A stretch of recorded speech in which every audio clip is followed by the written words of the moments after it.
Chers compatriotes, je vous salue partout où vous vous retrouvez. Bon, moi, je crois que c'est pour une première que je fasse une vidéo. Je le fais parce que je trouve qu'il y a une urgence et quelque chose qui ne marche pas réellement. Donc, il y a un danger. Dans quel sens? Hier la nuit, c'était vraiment too late. J'ai reçu un appel d'un ami africain. C'est un haut gradé dans les systèmes des Nations Unies. C'est vraiment un haut gradé.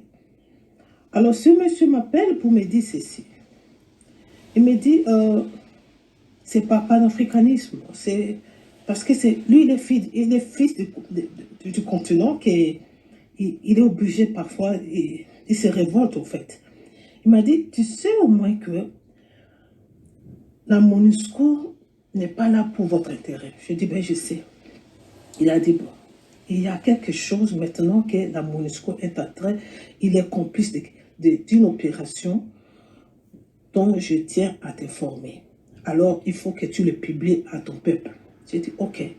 Il me dit, pour le moment, au moment où je te parle, dans un port là à Kivu, et il me cite le nom, c'était à Kalundu, à Uvira, il y a des conteneurs appartenant à MONUSCO. Il me dit, dans ces conteneurs-là, il y a des armes. Il me dit, je te parle parce que je suis du dedans. Il y a des armes, et les armes là, c'est pour renforcer le mouvement des rébellions dans les plateaux de Minembwe, quelque part, toujours dans ces secteurs-là. On veut renforcer les armes. Alors, il me dit, je te donne cette information afin que tu puisses sonner l'alerte à ton peuple. J'ai dit, ok, merci. Et curieusement, le matin, quand je me suis réveillée, quelques temps après, quand je suis regardée dans mon compte Facebook, j'ai trouvé aussi que cette information, il y a un de mes amis qui a publié ça. Le problème, c'est quoi pour les gens? Comme l'ami m'a parlé, il me dit, le problème, c'est que vos agents de la douane, ils veulent contrôler, ils veulent faire leur travail comme ils font avec tous les conteneurs qui entrent au pays. Mais curieusement, au fait, la MONUSCO refuse.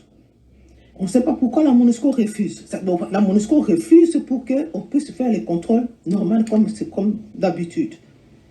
Parce qu'ils savent qu'il y a quelque chose. Alors il me dit, le problème et le danger, c'est que maintenant, avec, nous connaissons nos dirigeants africains, alors si les autorités de la MONUSCO font la pression sur vos dirigeants, ils peuvent demander au service de la douane de ne pas faire le contrôle. Et quand vous lâchez ça, vous devez savoir qu'il y aura une conséquence derrière cette décision-là. Donc, informe à ton peuple. C'est ainsi que je veux vraiment sonner l'alarme. Donc, nous ne pouvons pas croiser les bras. Nous savons que nos dirigeants, des fois, quand, je ne sais pas si ce n'est pas complexe, c'est souvent quand ceux qui dirigent le monde décident et donnent les ordres qu'écoutez, fais ceci, fais cela, malgré qu'ils savent parfois que ce n'est pas de notre intérêt. Parfois, ils cèdent. Souvent, ils cèdent.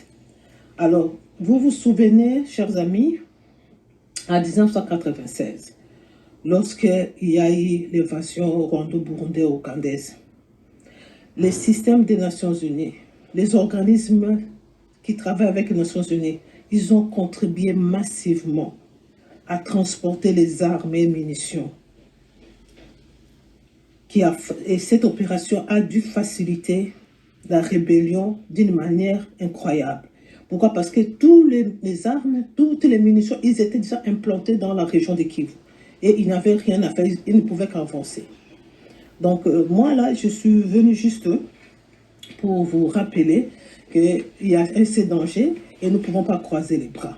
Donc, sonnons l'alerte et parlons un peu plus fort, afin que nous puissions, nous aussi de notre côté, nous devrons faire la pression à ceux qui dirigent les pays de ne pas céder à tout ce qu'on nous demande et tout ça. Si la MONUSCO sait qu'il n'y a rien dans ces conteneurs-là, qui laisse les agents de l'Office d'affaires leur travail.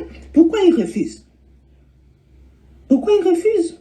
Donc, ils sont dans nos pays, mais ils ne sont pas avec nous. Et c'est à nous maintenant de faire la lutte. Et parce que si nous ne lèvons pas aujourd'hui, et un jour, ça sera la génération future, n'aura que l'histoire pour dire écoutez, c'était comme ça que nous étions d'abord et maintenant, voici où nous sommes. Et c'est ainsi que je suis venue vous en parler.